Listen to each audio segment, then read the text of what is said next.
अब हमारा जो नेक्स्ट टॉपिक है वो है मैकेनिकल प्रॉपर्टीज ऑफ सॉलिड। यहां से शुरू करते हैं। मैकेनिकल प्रॉपर्टीज ऑफ सॉलिड क्या कहता है? तो सबसे पहले बेटा इसमें स्ट्रेस और स्ट्रेन का गेम है। अगर मैं किसी सॉलिड पे लॉन्गिट्यूडनल डायरेक्शन में फोर्स लगाऊंगा तो ये होता है बेटा नॉर्मल स्ट्रेस, लॉन्गिट्यूडनल स्ट्रेस इसको बोलते हैं। क्या बोलते हैं इसको?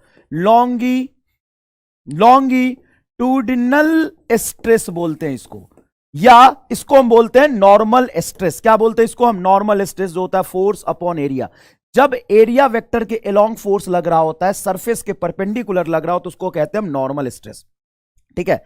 दूसरा होता है बेटा शियर स्ट्रेस। शियर स्ट्रेस तब होता है जब हम सरफेस के पैरेलल फोर्स लगा रहे होते हैं, इसको कहते हैं हम शियर स्ट्रेस। शियर स्ट्रेस होता है force upon area. Shear stress क्या होता है? Force upon area. लेकिन यहां पे जो फोर्स है वो एरिया के पैरेलल होता है, वो फोर्स हम लेते हैं। अच्छा मान लो कि यहां पर अगर कोई सॉलिड ऑब्जेक्ट, ध्यान से सुनना भाई, ध्यान से सुनना, मान लो यहां पर कोई एक सॉलिड ऑब्जेक्ट है ये, ठीक है, कोई ये सॉलिड ऑब्जेक्ट है ये, ठीक है, और यहां पे मैं फोर्स लगा रहा एफ, एरिया वेक्टर से थीटा एंगल पे, और ये एरिया है, तो यहां पे शियर स्ट्रेस क्या होगा? शियर स्ट्रेस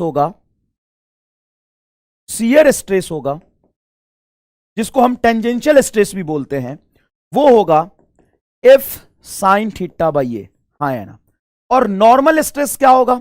लॉन्गिट्यूडनल स्ट्रेस क्या होगा? एफ कॉस थीटा बाई ए। क्या ये बात क्लियर समझ में आ गया? ठीक है। स्ट्रेस बेटा एक स्केलर फिजिकल क्वांटिटी होता है। क्या होता है? स्केलर होता है, इसका यूनिट होता है न्यूटन पर मीटर स्क्वायर। अब इसका लेंथ मान लो इनिशियल लेंथ ये था, अब ये फाइनल लेंथ कुछ इसका बढ़ गया, तो चेंज इन लेंथ बटा इनिशियल लेंथ को हम कहते हैं स्ट्रेन। स्ट्रेन बेटा unit less and dimension less होता है। लेकिन शियर स्ट्रेन होता है कि जब ये ऐसे फोर्स लगाएंगे तो ये बेंड होगा, ये थीटा एंगल से अगर बेंड हो गया तो स्ट्रेन होता है tan theta that is equal to delta L by L. Strain क्या होता है? tan theta is equal to delta L by L. और वॉल्यूमेट्रिक स्ट्रेस होता है बेटा चारों तरफ से अगर किसी सॉलिड ऑब्जेक्ट पे, स्फीयर पे या क्यूब पे, किसी भी 3 डायमेंशनल ऑब्जेक्ट पे फोर्स लगाओगी तो ये जो प्रेशर डेवलप होगा उसको कहते हैं वॉल्यूमेट्रिक स्ट्रेस। वॉल्यूमेट्रिक स्ट्रेन होता है चेंज इन वॉल्यूम बटा इनिशियल वॉल्यूम। ठीक है। अब यहां पे आता है हुक्स लॉ। अब यहां पे एंट्री होता है हुक्स चचा का। तो हुक्स चचा एक ही लॉ देंगे कि 3 लॉ देंगे? तो हुक्स चचा एक्चुअल में 3 अलग अलग लॉ देते हैं। पहला लॉ हुक्स चचा देते हैं नॉर्मल टेंजेंशियल स्ट्रेस के लिए। Stress is directly proportional to strain, और यहां पे प्रोपोर्शनल कांस्टेंट आता है गामा। ये पूरे सॉलिड चैप्टर का सबसे ज्यादा इंपॉर्टेंट फॉर्मूला है। क्या? सॉलिड चैप्टर का सबसे ज्यादा बेटा इंपॉर्टेंट फॉर्मूला है। थोड़ा रुकना, मैं ये चैट ओपन कर लेता हूं भैया। डोमिनोज, रात में यहां पे भूख लगी है, डोमिनोज का ऐड मत करो यार, डोमिनोज का ऐड कोई नहीं करेगा भाई, ठीक है ना, डोमिनोज का ऐड नहीं चलेगा भाई। चलो नेक्स्ट देखते हैं, तो भाई यहां पर ध्यान से समझने वाली बात है कि stress is equal to gamma into strain, इसको कहते हैं यंग मॉडुलस। ये बेटा मटेरियल के नेचर पे डिपेंड करता है, ये सिर्फ सॉलिड के लिए डिफाइंड होता है, क्योंकि लिक्विड का थोड़ी ना लेंथ आप चेंज करोगे, गैस का थोड़ी ना लेंथ चेंज करोगे। तो जो यंग मॉडुलस है not for solid and liquid. यहां पे शियर स्ट्रेस बराबर eta into theta, shear stress बराबर सिस F by A is equal to eta modulus of rigidity into ये थीटा आपका शियर स्ट्रेन है। इसको कहते हैं बेटा शियर स्ट्रेन, ये थीटा। इस थीटा को हम कह सकते हैं डेल्टा एल लेंथ बेंड हुआ है बटा इनिशियल लेंथ, ऐसे tan थीटा को कह सकते हैं। हाँ, तो एफ बटा ए थीटा इंटू ईटा। यहां पे बल्क मॉडुलस होता है बेटा, बल्क मॉडुलस होता है यहां पे प्रोपोर्शनल कांस्टेंट, वॉल्यूमेट्रिक स्ट्रेन बराबर bulk modulus into delta B by B. यहां पे माइनस क्यों लगाते हैं? क्योंकि वॉल्यूम कम हो रहा होता है, इसलिए हमेशा ये माइनस ही आएगा। जब प्रेशर बढ़ाएंगे तो वॉल्यूम कम होगा। बीटा आपका बल्क मॉडुलस है, ये लिक्विड, गैस और सॉलिड सबके लिए डिफाइंड होता है। Bulk modulus is 1 upon compressibility. आज यूनिट एंड डायमेंशन में इसका यूज हुआ है, आपने देखा है। अच्छा, बीटा सबसे ज्यादा किसके लिए होता है? सॉलिड के लिए बीटा सबसे ज्यादा होता है, लिक्विड के लिए कम होता है, गैस के लिए बीटा सबसे कम होता है। क्या ये 3 फॉर्मूला आपको बहुत अच्छे समझ में आ गया? 3 आपको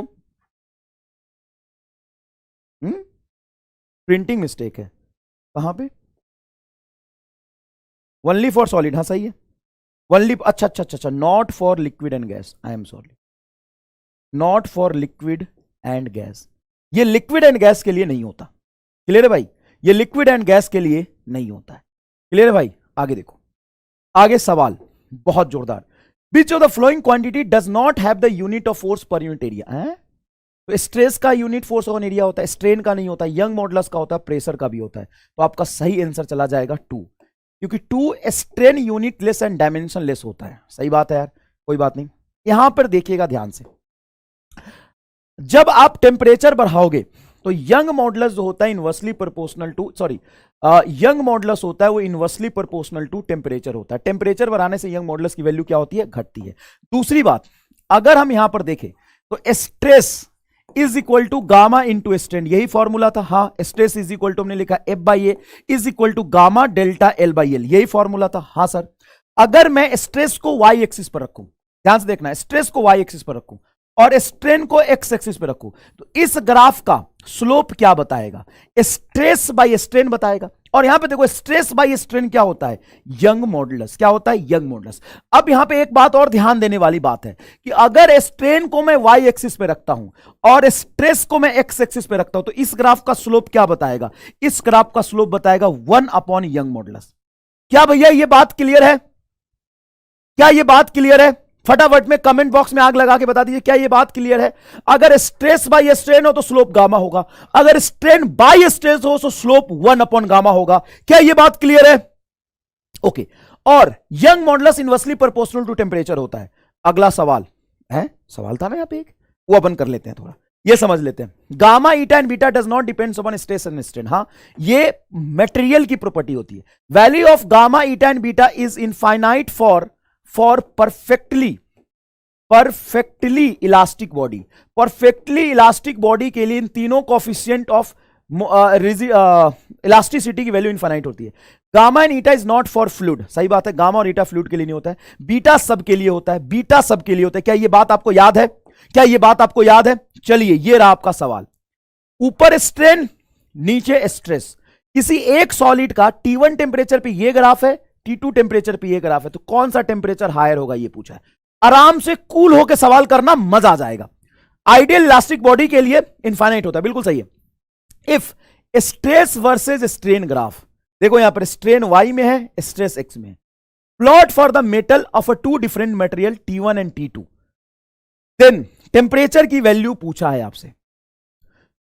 फॉर अ मेटल, एक मेटल के लिए 2 अलग टेम्परेचर पे पूछा है, तो टेम्परेचर की वैल्यू आपसे पूछा है। अब आधे बच्चे 1 आधे बच्चे 2, बहुत बढ़िया, मजा आ गया। सुन ध्यान से, एक बात बता कि गामा किस पे ज्यादा होता है, तो यहां पर slope is inversely proportional to gamma होगा। और स्लोप यहां पे कम किसका है, इसका स्लोप यहां पे कम है, तो यहां पर स्लोप कम, तो इसका गामा ज्यादा होगा, इसका गामा ज्यादा होगा इसके गामा से। अब इसका गामा ज्यादा है, gamma 2 is greater than gamma 1, और गामा ज्यादा कब होता है, लोअर टेम्परेचर में। तो T2 कम है और T1 ज्यादा है, T1 इज हायर। पहला आंसर आएगा, पहला आंसर आएगा, बताओ, पहला आंसर आएगा, बताओ। हाँ भाई, 12th कराऊंगा ना, 29 तारीख को 12th कराऊंगा, बताया है ये बात आपको, बताया है ये बात आपको। चलिए बताइए, समझ में आया क्या?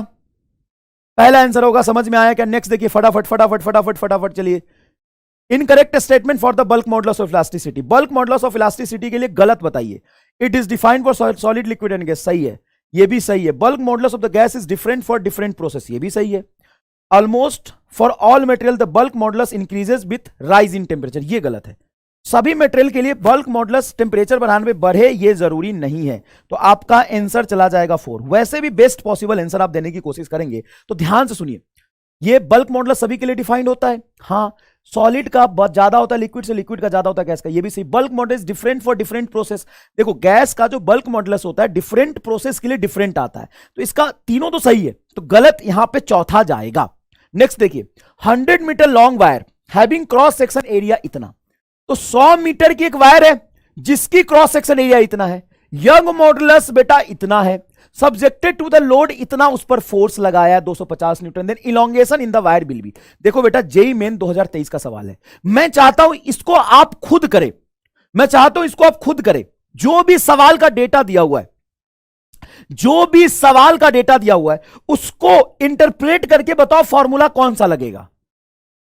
सर लेंथ दिया, एरिया दिया, यंग मॉडुलस दे दिया, फोर्स दे दिया, और चेंज इन इलोंगेशन पूछा, तो ये लगेगा F by A is equal to gamma delta L by L. हाँ या ना? तो सही कह रहे हो, ये रहा आपका इलोंगेशन। तो डेल्टा एल बराबर हो जाएगा एफ बटा A gamma into L, F L बटा ए गामा। ये आंसर है।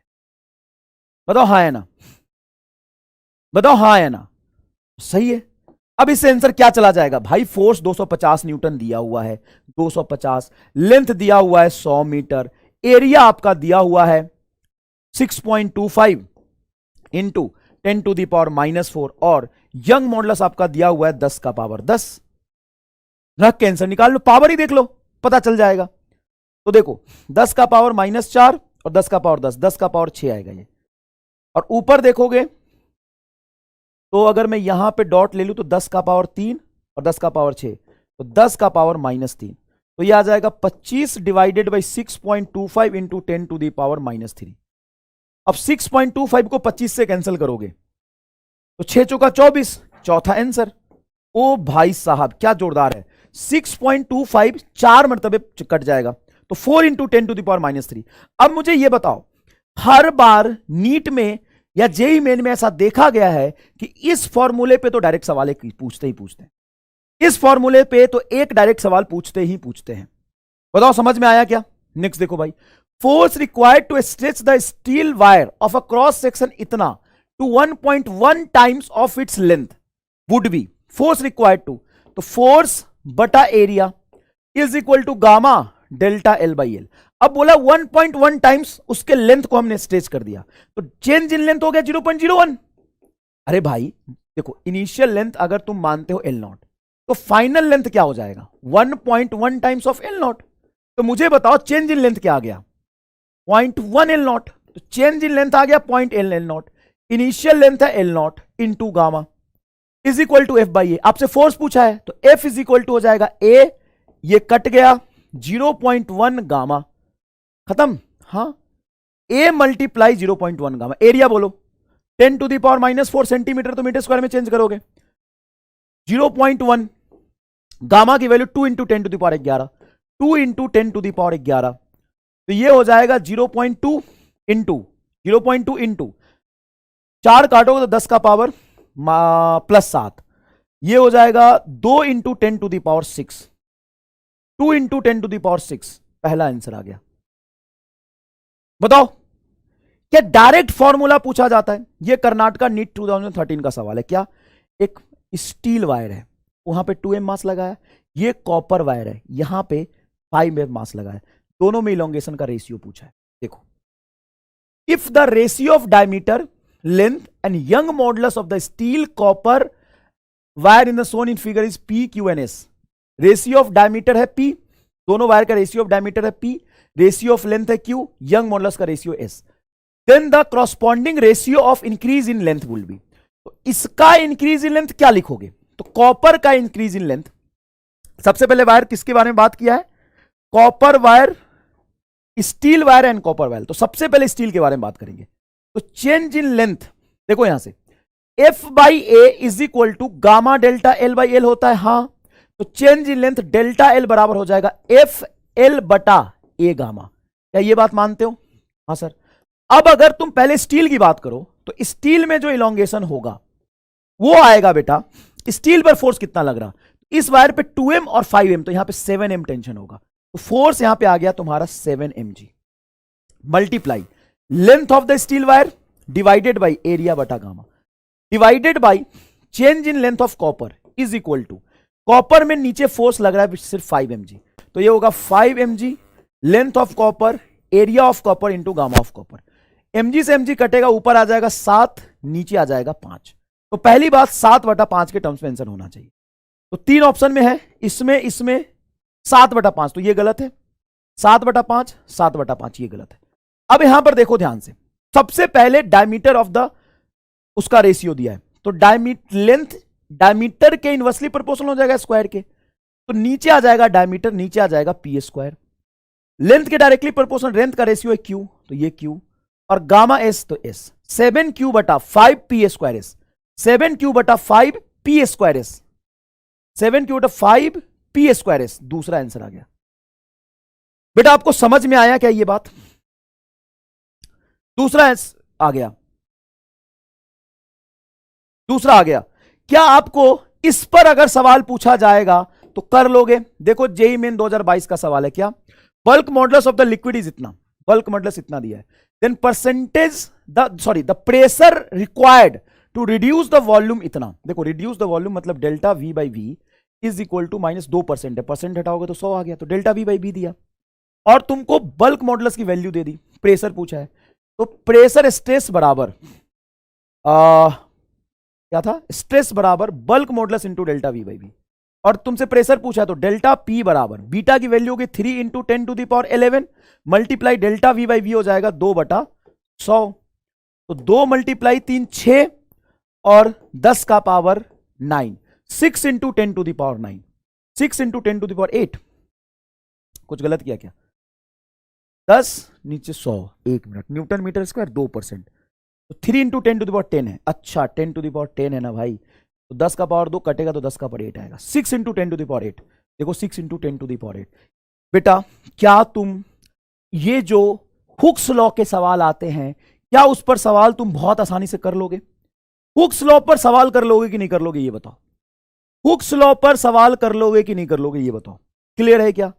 अब देखो यहां पे कुछ ऐसे सवाल भी पूछ सकते हैं कि मान लो इधर से फोर्स आगे लगा है F1, तो ये स्ट्रेचिंग फोर्स है, और इस पर फोर्स लगा है पीछे F2, अब इस वायर में इलॉन्गेशन कितना होगा? तो एवरेज फोर्स लेते हैं इस तरीके से, F1 plus F2/2 into L बटा ए गामा, तुम जानते हो ना भाई F बटा A is equal to gamma delta L by L होता है, तो डेल्टा L क्या होगा? डेल्टा L होगा FL बटा ए गामा। अब भाई इधर फोर्स लगा F1, इधर फोर्स लगा F2, तो दोनों को जोड़ेंगे। अच्छा एक अगर स्ट्रेचिंग फोर्स हो और एक कंप्रेसिव हो तो यहां पे माइनस आएगा, जैसे ये रॉड है यहां पे लगाया F1 और ऐसे लगाया मैंने F2, तो यहां पर जो डेल्टा L आएगा वो आएगा F1 माइनस F2/2 L बटा ए गामा। क्लियर है क्या ये बात? अच्छा दोनों कंप्रेसिव होगा तो प्लस लिखेंगे क्या? अगर दोनों कंप्रेसिव हो F1 और F2 तो इस केस में ये रिजल्ट सही होगा। क्या यहां पे कोई कंफ्यूजन है? नहीं। अच्छा यंग मॉडुलस सीरीज कॉम्बिनेशन में देखोगे बेटा तो पैरेलल जैसा ऐड होता है, गामा इक्विवेलेंट होगा 2 गामा 1 गामा 2 बटा गामा 1 प्लस गामा 2। याद रखिएगा सीरीज कॉम्बिनेशन में यंग मॉडुलस पैरेलल जैसा ऐड होता है, और पैरेलल कॉम्बिनेशन में यंग मॉडुलस सीरीज जैसा ऐड होता है गामा 1 प्लस गामा 2/2। क्लियर है क्या? अच्छा सीरीज कॉम्बिनेशन में जब दो रॉड को जोड़ते हैं और यहां से फोर्स लगाते हैं तो दोनों रॉड में स्ट्रेस सेम होगा कि स्ट्रेन सेम होगा? जब दो रॉड को सीरीज में जोड़ते और फोर्स लगाते तो दोनों में स्ट्रेस क्या होगा?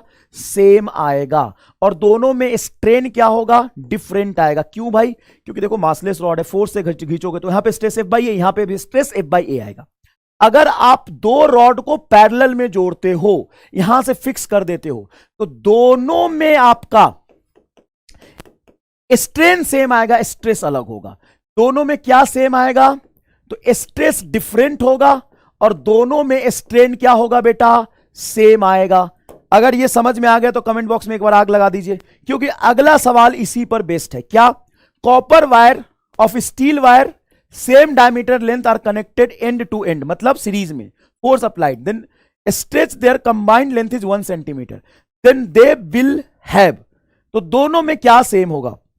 डिफरेंट स्ट्रेस नहीं, सेम स्ट्रेस एंड स्ट्रेन नहीं, नहीं same stress but different strain.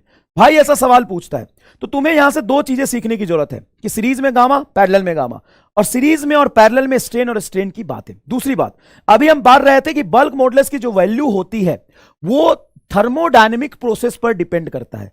अगर मैं बात करूं आइसोथर्मल प्रोसेस का, आइसोथर्मल प्रोसेस में जो बल्क मॉडुलस होता है वो प्रेशर के बराबर होता है। आइसोथर्मल प्रोसेस में बल्क मॉडुलस किसके बराबर होता है? प्रेशर के बराबर होता है।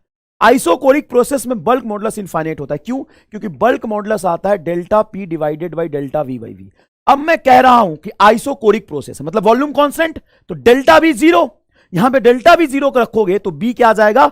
इनफाइनाइट आ जाएगा। बी क्या आ जाएगा? इनफाइनाइट आ जाएगा। तो सुनो अच्छे से, सवाल पूछते हैं कि आइसोकोरिक प्रोसेस में बल्क मॉडुलस क्या होगा? इनफाइनाइट। आइसोबारिक प्रोसेस में बल्क मॉडुलस क्या होगा? 0। क्यों? क्योंकि बीटा बराबर होता है delta P divided by delta Y by V. तो बल्क मॉडुलस की बराबर बताओ। आइसोबारिक प्रोसेस में प्रेशर कांस्टेंट, तो बल्क मॉडुलस क्या आ जाएगा? 0। तो याद रखना, आइसोबारिक में 0, आइसोकोरिक में इनफाइनाइट, आइसोथर्मल में P और एडियाबेटिक में गामा P। एडियाबेटिक में गामा P। अब सवाल करके दिखाओ, सवाल करके दिखाओ। ये जेईई मेन 2023 का सवाल है, ये जेईई मेन 2023 का सवाल है। सवाल करके दिखाइए फटाफट। A gas undergoes a pressure in which P and V are related as P का power n is equal to constant. Then bulk modulus for the gas in this process is, इस process में bulk modulus क्या होगा? तो भैया यहां पर थोड़ा सा प्रिंटिंग मिस्टेक कर दिया गया है, मैं ठीक कर देता हूं। ये P बाई एन है, ये क्या है? P बाई एन, ये NP, ये P का पावर n, ये P का पावर 1 बाई एन, ये लिखा है P का पावर 1 बाई एन। करो भाई, करो, इस सवाल को करो, ध्यान से सोच के करना। तो देखो ऐसा है कि इसका पावर n है, अगर इस पावर को मैं उधर ले जाऊं तो क्या इसको मैं लिख सकता हूं? P V का power 1 n is equal to constant. और एडियाबेटिक प्रोसेस से कंपेयर करोगे तो गामा की वैल्यू 1 बाई एन आ गई। तो यहां पे बल्क मॉडुलस की वैल्यू आ जाएगी 1 अपॉन n इंटू पी, मतलब P by N is your correct answer. गड़बड़ घोटाला, गड़बड़ घोटाला, तुमने क्या समझा? यहां पे एडियाबेटिक प्रोसेस में P V का पावर गामा होता है, तो हमें V का पावर देखना है, P का पावर नहीं देखना। तो इस n को हम उधर ले जाएंगे, इस n को हम उधर ले जाएंगे तो V का पावर 1 बाई एन और कांस्टेंट का पावर भी 1 बाई एन। नहीं आया समझ तो मैं कर देता हूं। देखो P का पावर n, इस V को ऊपर ले जाओगे तो माइनस आ जाएगा। हाँ तो कोई दिक्कत नहीं, माइनस से कोई दिक्कत थोड़ी ना। तो ये हो जाएगा 1 अपॉन कॉन्स्टेंट 1 अपॉन बी। तो n उधर ले जाओगे तो ये होगा K का power 1 by N and V का पावर 1 बाई एन।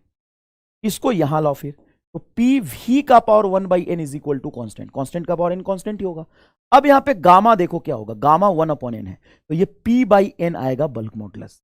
धोखा खा गया बेटा। क्या यहां पे, क्या यहां पर P बाई एन होना चाहिए? P बाई एन होना चाहिए, कोई बात नहीं, आप जल्दीबाजी में यहां पर देख गए। अच्छा सवाल था क्या ये? अच्छा सवाल था क्या? यहां पे देखो, इसका लेंथ L है, एरिया A है, तो इसमें इलोंगेशन कितना होगा? इसमें जो इलोंगेशन होगा F by A is equal to delta L by L into gamma. तो डेल्टा L होगा फोर्स, फोर्स आएगा वेट के बराबर, तो वेट L बटा ए गामा आपका आंसर होगा। वेट L बटा ए गामा, वेट L बटा ए गामा, पहला जवाब आएगा। अब बच्चे यहां पे कंफ्यूज होते हैं कि सर इधर से भी फोर्स लग रहा, इधर से भी फोर्स लग रहा, तो क्या फोर्स डबल नहीं होगा? नहीं, बिल्कुल भी नहीं, क्योंकि इसमें जो टेंशन पैदा लगेगा वही स्ट्रेस डेवलप करेगा, और टेंशन इसमें वेट के बराबर ही आएगा, इसलिए पहला आपका आंसर सही जाएगा। क्या आंसर होगा? बी। कौन कह रहा है यार? फिर से धोखा खा गए। सुनो ध्यान से, ऐसा है कि इधर वेट इधर वेट, अब इस रॉड में इलोंगेशन पूछा है, तो इसमें भी टेंशन वेट के बराबर, इसमें भी टेंशन वेट के बराबर, तो टेंशन तो वेट के बराबर ही आएगा ना यार। हो बेवकूफ इंसान। Elongation due to its weight. देखो एक रॉड है, इस रॉड का मास m है, लेंथ l है, तो खुद के वेट की वजह से इलोंगेशन कितना होगा? तो देखो खुद के वेट की वजह से इलोंगेशन देखोगे, F by A is equal to gamma delta L by L, ये गामा है, तो डेल्टा L बराबर आ जाएगा F बटा ए L बाई गामा। और यहां पे जो फोर्स लग रहा है वो सेंटर ऑफ मास पे इसका खुद का फोर्स लगेगा mg। mg कहां लगेगा? सेंटर ऑफ मास पे, तो टोटल लेंथ यहां पे लेंगे हम L by 2a gamma, mg L by 2a gamma, ये खुद के वेट की वजह से इलोंगेशन लेते हैं, mg L by 2a gamma. ये खुद के वेट की वजह से जो इलोंगेशन होता है उस सेंटर ऑफ मास पे हम ग्रेविटेशनल फोर्स लगता हुआ मानते हैं। क्या इसमें कोई बुराई है? हां, अगर यहां पे कोई वायर है, वायर बेटा मासलेस है, लेकिन यहां पे मैंने m मास लगाया है, तो इस केस में जो इलोंगेशन होगा वो होगा इसका FL बटा ए गामा, इसमें जो F लिखेंगे वो पूरा लिखेंगे mg बटा L ए गामा। इसमें खुद के वायर की वजह से इलोंगेशन नहीं हुआ, किसके वजह से इलोंगेशन हुआ, इसके वजह से इलोंगेशन। क्लियर है? अच्छा, इसमें डेल्टा एल और एल के बीच क्या रिलेशन है? तो आप याद रखना डेल्टा एल के प्रोपोर्शनल नहीं है, क्योंकि लेंथ बढ़ेगा तो इसका एरिया घटेगा। हम कहते हैं डेल्टा एल, यहां पे एल से मल्टीप्लाई और एल से डिवाइड करेंगे, area into length volume constant हो जाएगा, and delta L directly proportional to L square होगा। तो ये भी याद रखना, खुद के वेट की वजह से जब इलोंगेशन होता है तो delta L directly proportional to L square होता है। क्लियर है बात? अब देखो नीट 2020 का सवाल है, क्या है? Wire L area A is hang from the fix support, the length of the wire changes to L1, length of the wire L1 हो गया, तो चेंज इन लेंथ कितना हो जाएगा? L1 minus L. When mass m is suspended from it free end, then expression of the Young modulus, देखो force m mass extra लगा है, तो mg बटा एरिया ए बराबर गामा L1 माइनस एल बटा एल, ये आएगा आपका डेल्टा एल बाई एल। तो गामा इज इक्वल टू हो जाएगा mgl बटा ए L1 माइनस एल, mgl बटा ए एल माइनस L1। बताओ क्या आंसर आएगा? फोर्थ। ये डायरेक्टली फिर से हुक्स लॉ पे सवाल है बेटा, डायरेक्टली हुक्स लॉ पे सवाल है। ये देखो, copper wire of fix volume V is drawn into the wire of length L.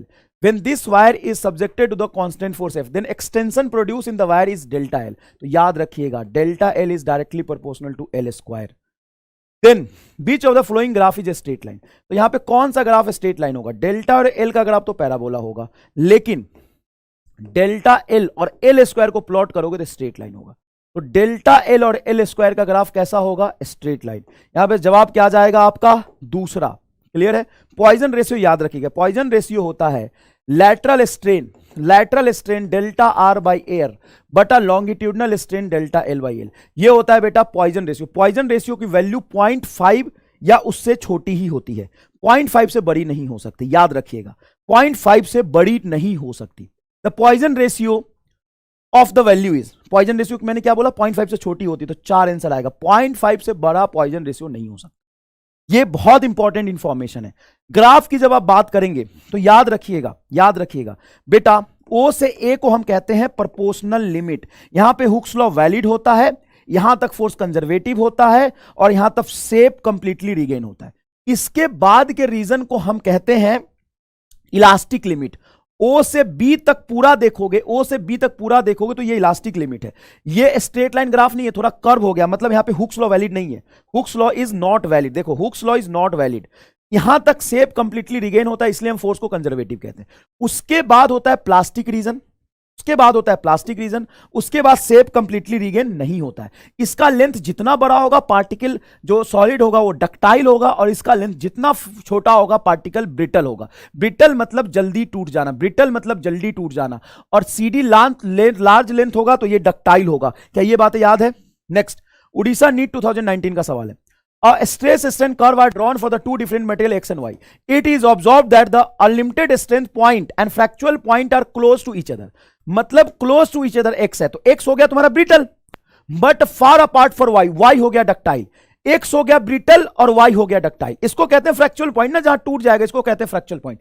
तो अगर ये लार्ज लेंथ है, ये फ्रैक्चुअल पॉइंट ज्यादा दूर है, तो ये डक्टाइल होगा, और फ्रैक्चुअल पॉइंट कम डिस्टेंस पर है तो क्या होगा? ब्रिटल होगा। क्या बात समझ में आता है?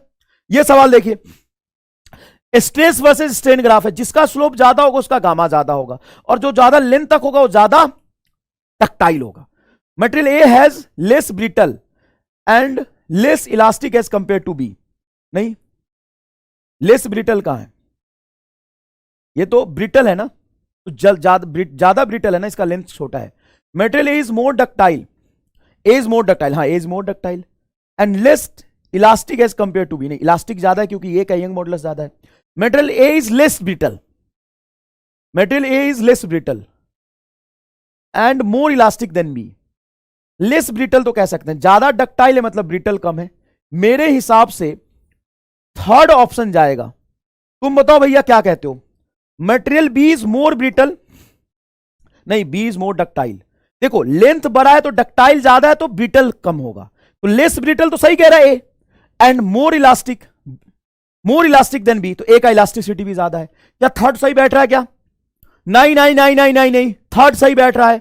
सुन मेरी बात, material A is more ductile, हाँ मटेरियल मोर डक्टाइल है, बट लेस इलास्टिक, इलास्टिसिटी तो इसका गामा से पता चलेगा, और स्ट्रेस वर्सेस स्ट्रेन ग्राफ का जो स्लोप होता है वो गामा बताता है। तो गामा किसका ज्यादा है? यंग मॉडुलस ए का ज्यादा है। यंग मॉडुलस किसका ज्यादा है? ए का ज्यादा है।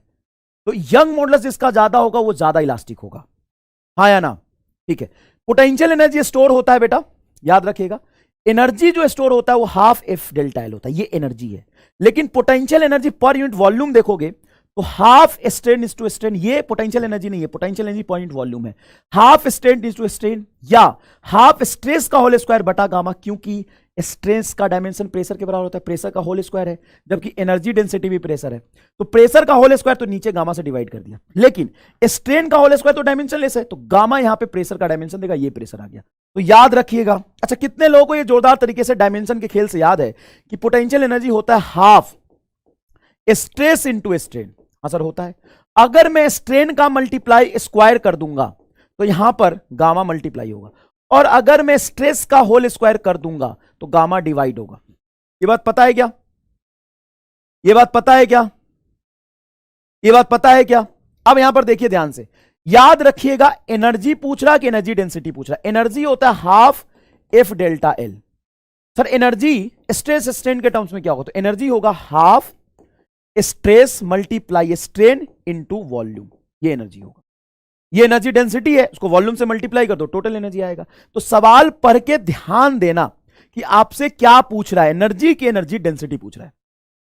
When block of mass m subjected by the long wire of length L, the length of the wire becomes capital L plus small l. ठीक है? Then elastic potential energy stored in the body is, एक minute, block of mass m suspended by the long wire, एक long wire में m मास suspend किया, तो उसमें force कितना लग रहा है? mg, force mg, and length of the wire becomes capital L plus small L, small L elongation है, तो half force into small L, ये हो जाएगा पोटेंशियल एनर्जी। ये हो जाएगा potential energy, per unit volume नहीं, पोटेंशियल एनर्जी। क्या पूछा? Elastic potential energy. ये पोटेंशियल एनर्जी पूछ रहा। पोटेंशियल एनर्जी होता है half force into length, half M G into L, half M G into L, ये आंसर जाएगा, half M G into L. Clear picture समझ में आ रहा है क्या? एकदम क्लियर पिक्चर समझ में आ रहा है क्या बेटा? कैपिटल एल नहीं, पहला जवाब बता रहा है गधा, चेंज इन लेंथ लिखते हैं यहां पे। देख फिर से बताता हूं, देख फिर से बताता हूं, देख एनर्जी होता है half F delta L, energy क्या होता है? Half F delta L. चल ये करके दिखा।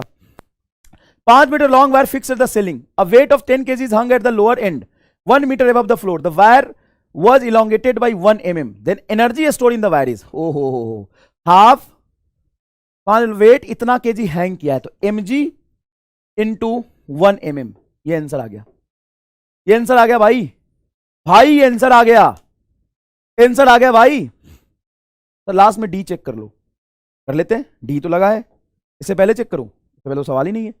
Material B is more brittle, B more brittle and more elastic than A गधा, अंग्रेजी के भिखारी, गलत है ये। Material B is more brittle and more elastic than A, क्या बी मोर इलास्टिक है? जूता निकाल के मारूंगा, यहीं से फेंक के मारूंगा जूता निकाल के।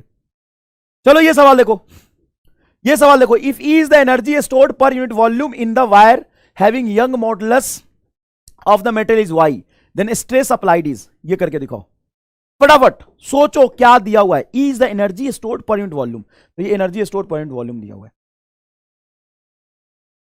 स्ट्रेस पूछा है, तो हाफ स्ट्रेस का होल स्क्वायर बाई गामा लिख सकते हैं। तो स्ट्रेस का होल स्क्वायर होगा 2e गामा का रूट, स्ट्रेस बराबर होगा 2e गामा का रूट, पहला आंसर आएगा, पहला आंसर आएगा। क्लियर है क्या? क्लियर है क्या? पहला आंसर आएगा। नेक्स्ट क्या है? Young modulus of the steel wire, भाई सीधा F by A is equal to gamma delta L by L, सीधा इस पर सवाल है ये। ब्रेकिंग फोर्स बेटा याद रखना डायरेक्टली प्रोपोर्शनल टू एरिया होता है, लेकिन ब्रेकिंग स्ट्रेस एरिया पर डिपेंड नहीं करता है। प्रोपोर्शनल कांस्टेंट ये है बेटा sigma breaking stress. Breaking stress does not depends upon force and area. कई बार सवाल ब्रेकिंग स्ट्रेस से पूछ लेते हैं, याद रखना ब्रेकिंग फोर्स किसी भी मटेरियल का उसके क्रॉस सेक्शन एरिया पे डिपेंड करता है, लेकिन ब्रेकिंग स्ट्रेस की बात करेगा तो वो मटेरियल के नेचर पे डिपेंड करता है, एरिया और फोर्स पे डिपेंड नहीं करता। It is nature of the solid, ये नेचर ऑफ द सॉलिड पे डिपेंड करता है। ओके लिख दो, क्लियर है ये बात। तो सवाल देखो, जेई मेन 2023 का सवाल है। If the solid rod Young modulus of elasticity is इतना एंड डेंसिटी इज इतना, then velocity of the longitudinal wave in the rod. अरे वेव, तो वेलोसिटी ऑफ वेव होता है रूट अंडर यंग मॉडुलस बटा डेंसिटी। ओ भाई साहब, कोई भी अगर सॉलिड है तो उसमें जो वेव जनरेट होता है उसकी वेलोसिटी, सर आपने बढ़ाया था, वेलोसिटी ऑफ वेव होता है, याद करो याद करो याद करो याद करो, टी बाई म्यू। भाई मेरे म्यू को लिख सकते हैं रो इंटू ए, ऊपर टी है, टी बाई ए स्ट्रेस आ जाएगा, स्ट्रेस को हम गामा भी लिख सकते हैं। एक minute,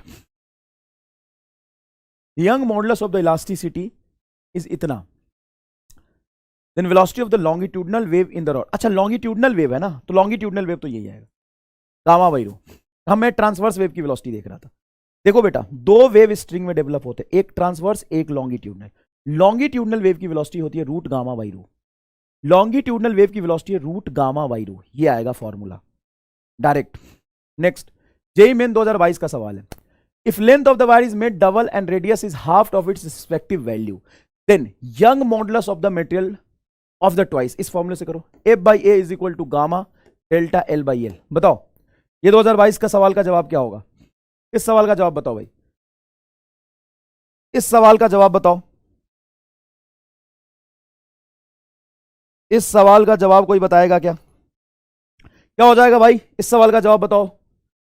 F by A is equal to gamma delta L by L. करोगे क्या? पहला आएगा, बहुत बढ़िया बेटा, बच गए तुम। कैसे? यंग मॉडुलस मटेरियल के नेचर पे डिपेंड करता है, ठीक है। ये जेई मेन का सवाल directly F by A is equal to gamma delta L by L पे सॉल्व हो जाएगा। चेंज इन लेंथ पूछा है, कोई खास बात नहीं है। Cube of metal is subjected by the hydrostatic pressure 4 GPA. GPA का मतलब समझते हो?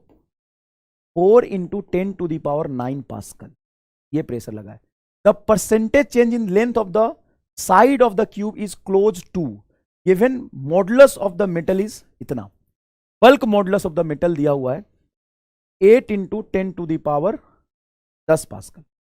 ओके, अब यहां पे समझना, हम जानते हैं delta P is equal to beta into delta V by V. अब ये क्यूब है तो क्यूब के डेल्टा वी बाई वी को हम लिख सकते हैं delta P is equal to beta 3 into delta L by L. लिख सकते हैं क्या?